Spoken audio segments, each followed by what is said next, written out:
जाने अपनी कुंडली में मौजूद विशेष योगों की समस्त जानकारी। राजयोग क्या होते हैं?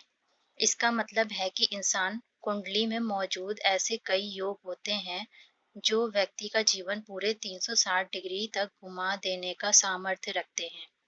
कुंडली में मौजूद कुछ योग हमारा जीवन और भाग्य बदल कर हमें रंग से राजा बना देते हैं, तो वहीं कुछ योग हमारे जीवन में परेशानियों और असफलताओं की वजह बनते हैं। ऐसे में कुंडली में मौजूद इन शुभ योगों को ही राजयोग कहा जाता है और अशुभ योगों को दुर्योग या दोष कहा जाता है। राजयोग विशेष इसके माध्यम से हम आज आपको बताएंगे कि वैदिक एस्ट्रोलॉजी में राजयोग क्या मायने रखता है।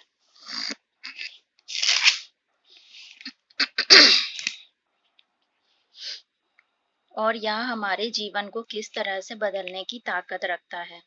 सिर्फ राजयोग ही नहीं बल्कि हमारी कुंडली में मौजूद कोई भी योग ग्रहों और नक्षत्रों के आधार पर बनते हैं।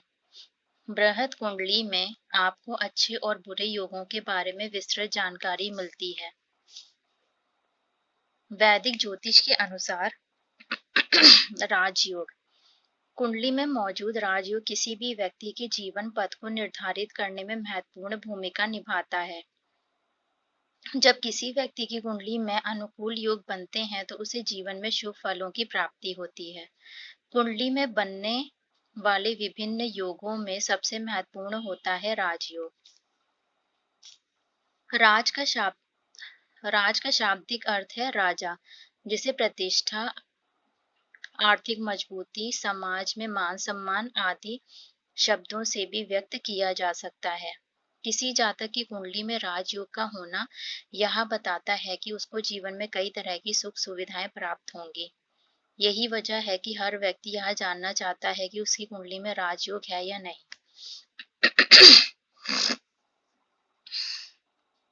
ज्योतिष शास्त्र के अनुसार कुंडली में व्यक्ति को पद प्रतिष्ठा और मान सम्मान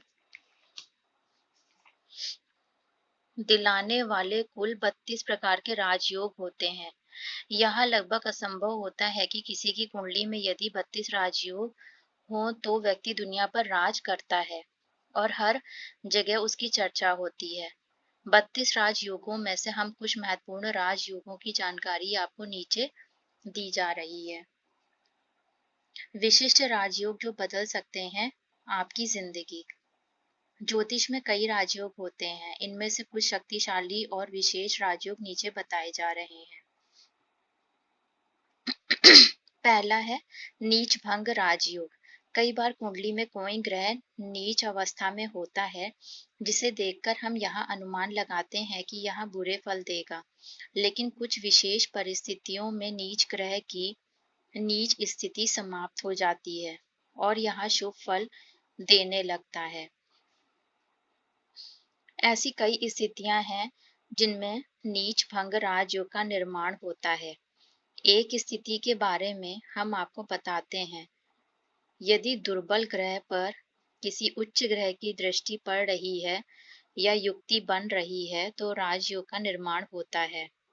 जिस भी व्यक्ति की कुंडली में यह राजयोग निर्मित होता है वह राजनीति और प्रशासन के क्षेत्र में सफलता पाता है।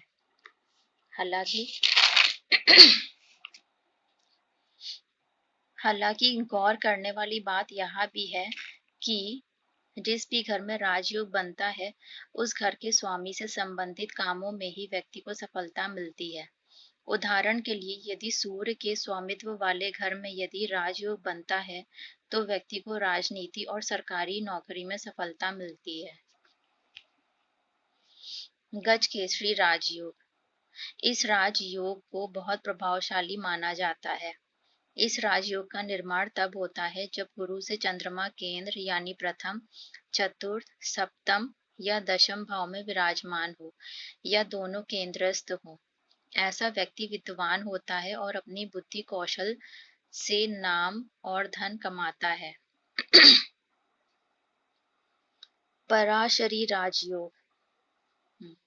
पराशरी राजयोग जब केंद्र और त्रिकोण भावों का आपस में संबंध होता है तो इसमें कुंडली में पराशरी राजयोग बनने की संभावना रहती है।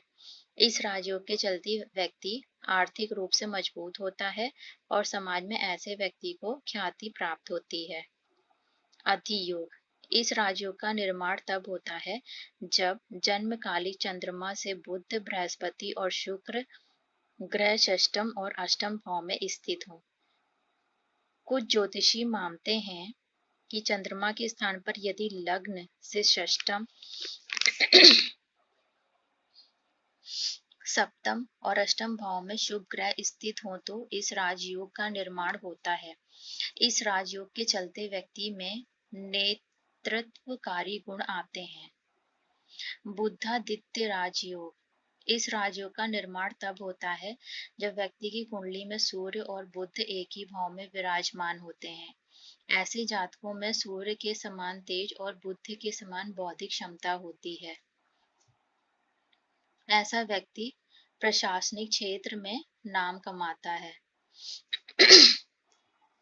चामर राजयोग कुंडली में चामर राज योग का निर्माण तब होता है जब लग्न का स्वामी उच्च का होता है, केंद्र में स्थित होता है और इस पर बृहस्पति की दृष्टि होती है। इसके साथ ही यदि दो शुभ ग्रह लग्न, सप्तम, नवम या दशम भाव में युति करते हैं तो इस राजयोग का निर्माण होता है। ऐसा जातक विद्वान होता है, सभी कलाओं में माहिर होता है, धन कमाता है और राजा की तरह जिंदगी जीता है। धन योग इस योग का निर्माण तब होता है जब प्रथम, द्वितीय, पंचम, नवम और एकादश भाव के स्वामी ग्रह आपस में युति बनाते हैं या एक दूसरे पर दृष्टि डालते हैं। इस योग में जन्मे लोग बहुत धन कमाते हैं। राजयोग रिपोर्ट से यह पता लगाया जा सकता है कि यह राज योग आपकी कुंडली में है या नहीं। अखंड राजयोग अखंड साम्राज्य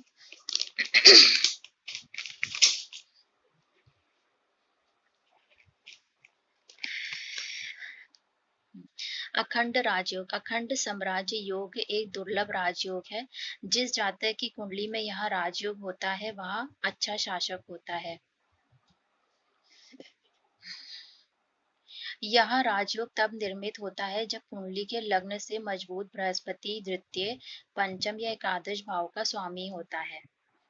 इसके साथ ही जब चंद्रमा से केंद्र में द्वितीय, नवम या एकादश भाव के स्वामी का स्वामित्व होता है तो अखंड साम्राज्य योग का निर्माण होता है। ऐसे जातक जीवन की हर सुख सुविधा भोगते हैं। ऐसे लोग बड़े राजनेता भी हो सकते हैं।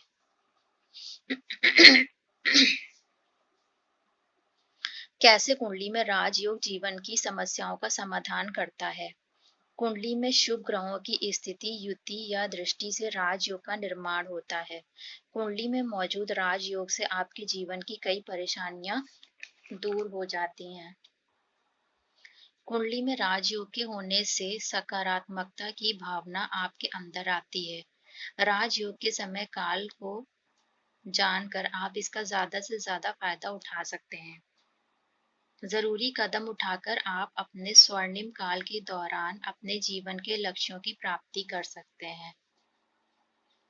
आपकी कुंडली में राजयोग कुंडली में केंद्र 1, 4, 7, 10 और त्रिकोण 5, 9 भावों के बीच संबंध में राजयोग का निर्माण होता है। इन भावों के स्वामियों के बीच जितना मजबूत संबंध होता है उतनी ही शक्तिशाली राजयोग बनता है। लग्न को बहुत महत्वपूर्ण माना जाता है। यह केंद्र के साथ साथ यह त्रिकोण भाव भी माना जाता है। नीचे दी गई परिस्थितियों में जातक की कुंडली में राजयोग का निर्माण होता है। जब केंद्र और त्रिकोण भाव के स्वामी एक दूसरे के साथ एक ही घर में होते हैं तो राजयोग का निर्माण होता है। जब केंद्र और त्रिकोण भावों के स्वामी एक दूसरे पर दृष्टि डालते हैं तो कुंडली में राजयोग बनता है। जब केंद्र और त्रिकोण भावों के स्वामी ग्रह परस्पर परिवर्तन योग में हैं तो मजबूत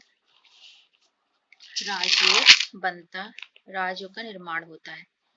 उदाहरण के लिए वृषभ लग्न का स्वामी शुक्र नवम भाव में विराजमान है जो कि एक त्रिकोण भाव है और इस भाव का स्वामी शनि लग्न में विराजमान है, तो यहाँ बहुत शक्तिशाली राजयोग बनता है। कुंडली में ग्रहों के परिवर्तन से ग्रहों के बीच शक्तिशाली संयोजन बनता है, इसलिए यहाँ राजयोग बहुत शक्तिशाली होता है। ग्रहों की दृष्टि से सबसे मजबूत राजयोग बनता है और उसके बाद ग्रहों की युति से। जितने शुभ ग्रहों का संयोजन एक कुंडली में होगा उतना शक्तिशाली राजयोग बनेगा। अगर शुभ ग्रहों पर क्रूर ग्रहों की दृष्टि पड़ रही है तो राजयोग की शक्ति कम हो जाती है। अगर किसी की कुंडली में एक से ज्यादा ऐसे संयोग बन रहे हैं जिनसे राजयोग का निर्माण होता है तो वह बहुत शुभ माना जाता है। यदि किसी की जन्म कुंडली में सूर्य और बुध दशम भाव में है और राहु और मंगल षष्ठम भाव में है तो राजयोग बनता है। इस राजयोग के चलते व्यक्ति को समाज में बहुत मान सम्मान प्राप्त होता है। जब चतुर्थ, पंचम, नवम और दशम भाव में कोई भी पाप ग्रह विराजमान नहीं होता तो कुंडली में एक मजबूत राजयोग का निर्माण होता है। जब चतुर्थ, पंचम और सप्तम भाव के स्वामी केंद्र लग्न में युति करते हैं तो इसे एक शुभ राजयोग माना जाता है। यदि किसी जातक की कुंडली में लग्न, पंचम और नवम भाव के स्वामी ग्रह एक दूसरे के घरों में विराजमान हो तो ऐसे में राजयोग का निर्माण होता है और ऐसा व्यक्ति राजा की जिंदगी जीता है। यदि किसी व्यक्ति की कुंडली के एकादश भाव में बहुत सारे शुभ ग्रह विराजमान हो तो ऐसे में राजयोग का निर्माण होता है। ऐसा व्यक्ति जीवन में सुख सुविधाएं पाता है। जिस जातक की कुंडली में त्रिकोण के ग्रह अपने घर में हो या उच्च के हो तो यह स्थिति भी राजयोग कहलाती है। ऐसा व्यक्ति धार्मिक प्रकृति का होता है और जीवन में काफी धन कमाता है। बृहस्पति ग्रह यदि लग्न में चंद्रमा के साथ युति बना रहा है और कुंडली में सूर्य की स्थिति मजबूत हो तो ऐसा व्यक्ति राजनीति के क्षेत्र में ख्याति प्राप्त करता है। इसके अलावा भी यदि राजयोग या अपनी कुंडली में राजयोग की मौजूदगी से संबंधित कोई प्रश्न तो पूछें पंडित जी से। नेक्स्ट टॉपिक है कौन थे महर्षि दयानंद सरस्वती, क्यों मनाई जाती है इनकी जयंती। Page number 66। महर्षि दयानंद सरस्वती जी की जयंती जो कि आती है मार्च के महीने में, आइए जानते हैं इनके बारे में। महर्षि दयानंद सरस्वती की जयंती के मौके पर उनके जीवन से जुड़ी कुछ रोचक बातें और साथ ही जानते हैं कि उनकी जयंती हम प्रत्येक वर्ष क्यों मनाते हैं। सबसे पहले बात करते हैं कि महर्षि स्वामी दयानंद सरस्वती आखिर थे कौन। दरअसल महर्षि दयानंद सरस्वती को आधुनिक भारत के महान चिंतक और समाज सुधारक का दर्जा प्राप्त है। कहा जाता है कि उन्होंने अपने जीवन में भारत को जोड़ने और अंग्रेजों के चुंगल से छुड़ाने का काम किया है। सिर्फ इतना ही नहीं, उन्होंने अपने ज्ञान से लोगों को सही राह दिखाई और लोगों को अंग्रेजी हुकूमत के विरुद्ध एकजुट करने का काम किया। क्यों और कैसे मनाई जाती है महर्षि दयानंद सरस्वती की जयंती। हिंदू पंचांग के अनुसार फाल्गुन महीने की कृष्ण पक्ष की दशमी तिथि के दिन आर्य समाज के संस्थापक और आधुनिक भारत के महान चिंतक और समाज सुधारक महर्षि स्वामी दयानंद सरस्वती की जयंती मनाई जाती है। भारत में जितने भी वैदिक संस्थान और धार्मिक प्रतिष्ठान होते हैं इस दिन पर बड़े ही धूमधाम और उत्साह से महर्षि स्वामी दयानंद सरस्वती की जयंती का उत्सव मनाया जाता है। 1824 में एक ब्राह्मण परिवार में जन्मे स्वामी दयानंद सरस्वती के बचपन का नाम मूल शंकर था। बचपन से ही महर्षि स्वामी दयानंद सरस्वती ईश्वर में अटूट आस्था रखते थे। उन्होंने वेदों के प्रचार और भारत को स्वतंत्रता दिलाने के लिए मुंबई में आर्य समाज की स्थापना की थी। क्योंकि उन्होंने देश को सर्वोपरि रखा, ऐसे में उन्होंने अपना पूरा जीवन बतौर सन्यासी निर्वाह किया था। इसके साथ ही स्वामी जी एक चिंतक हुआ करते थे। उन्होंने वेदों की सत्ता को हमेशा सर्वोपरि माना। स्वामी दयानंद सरस्वती ने कर्म सिद्धांत, पुनर्जन्म, ब्रह्मचार्य तथा संन्यास को अपने दर्शन के 4 स्तंभ के रूप में माना था।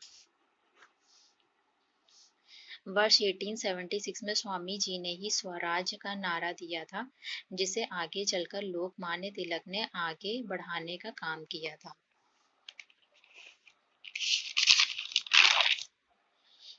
1857 में महर्षि दयानंद स्वामी ने अंग्रेजों के खिलाफ छिड़े युद्ध में अंग्रेजों से जमकर लोहा लिया।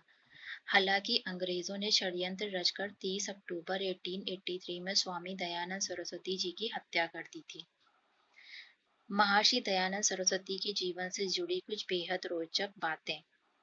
बताया जाता है कि क्योंकि दयानंद सरस्वती का जन्म मूल नक्षत्र में हुआ था, इसी कारण के पिता ने इनका नाम मूल शंकर तिवारी रखा था। स्वामी दयानंद सरस्वती बचपन से ही बेहद मेधावी और होनहार बालक थे। महज 2 वर्ष की आयु में ही इन्होंने स्पष्ट और साफ रूप से गायत्री मंत्र का उच्चारण प्रारंभ कर दिया था। 14 वर्ष की आयु में आते महर्षि दयानंद सरस्वती ने धर्म शास्त्रों के साथ साथ संपूर्ण संस्कृत व्याकरण, सामवेद और यजुर्वेद का अध्ययन कर लिया था। समय के साथ जैसे ही धार्मिक कर्म कांड से महर्षि दयानंद सरस्वती का विश्वास उठने लगा, तब उन्होंने मथुरा में स्वामी विरजानंद से शिक्षा लेने के बाद देश में फैले तरह तरह के पाखंड का खंडन करना शुरू कर दिया था।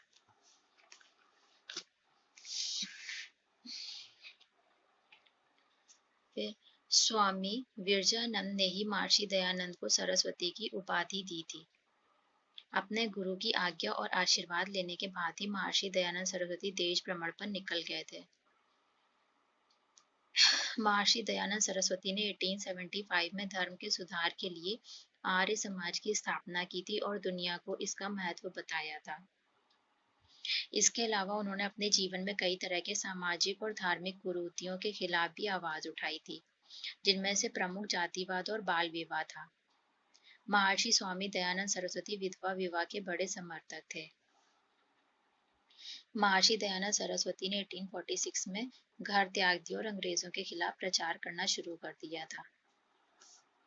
इसके लिए पहले उन्होंने पूरे देश का भ्रमण किया था, लोगों से बातें की थी और समझा था कि लोग अंग्रेजी शासन से नाखुश हैं। ऐसे में भारत के लोग कभी भी अंग्रेजी शासन के खिलाफ लोहा ले सकते हैं।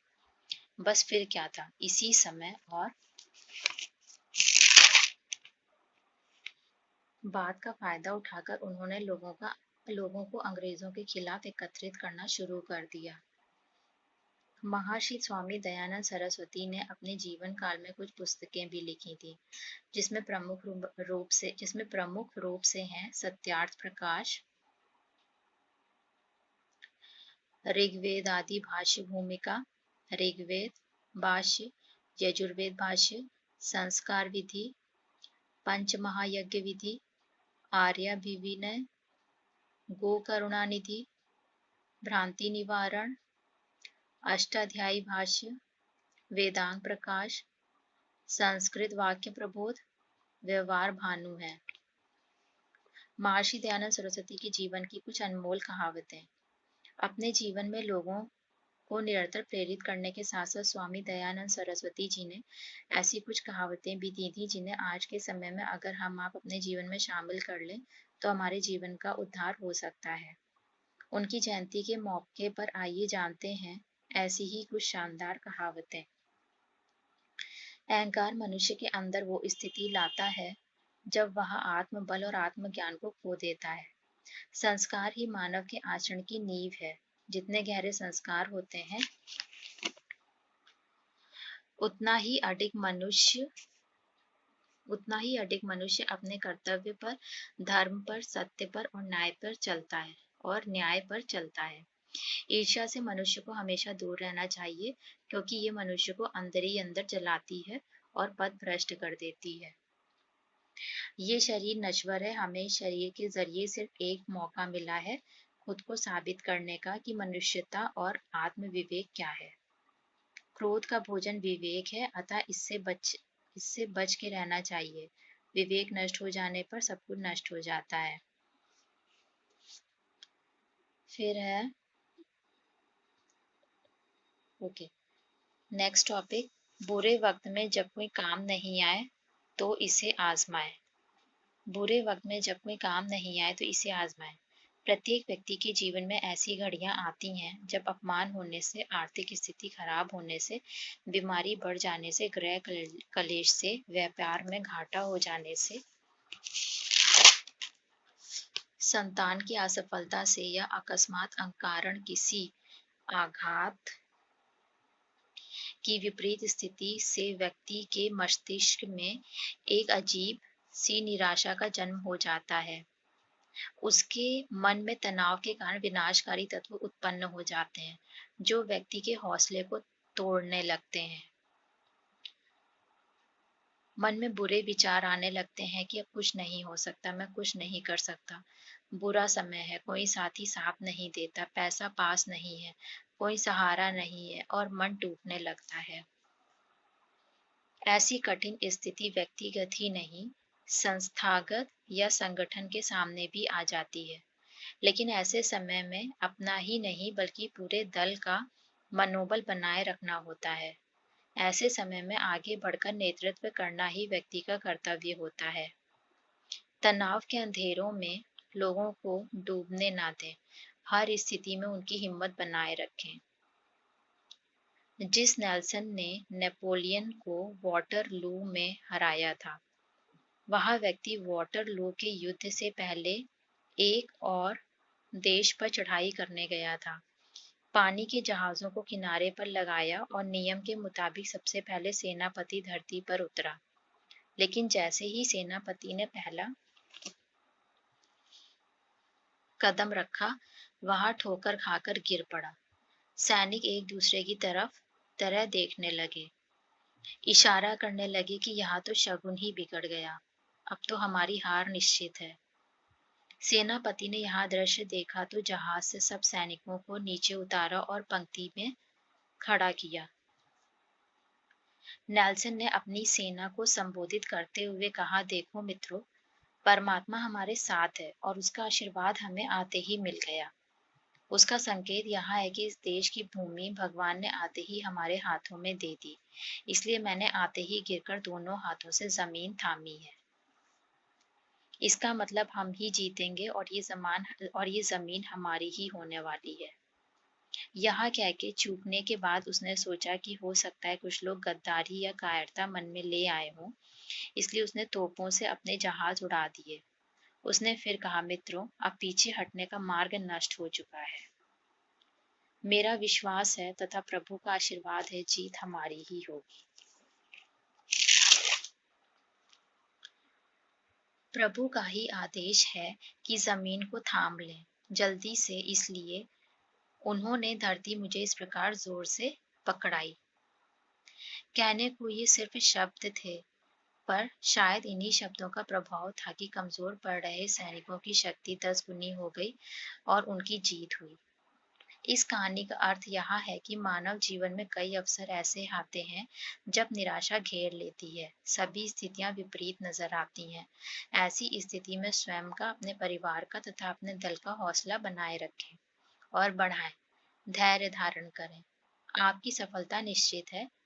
गोस्वामी जी कहते हैं, धीरज धर्म मित्र अरुणारी, आपतकाल परखिए चारी।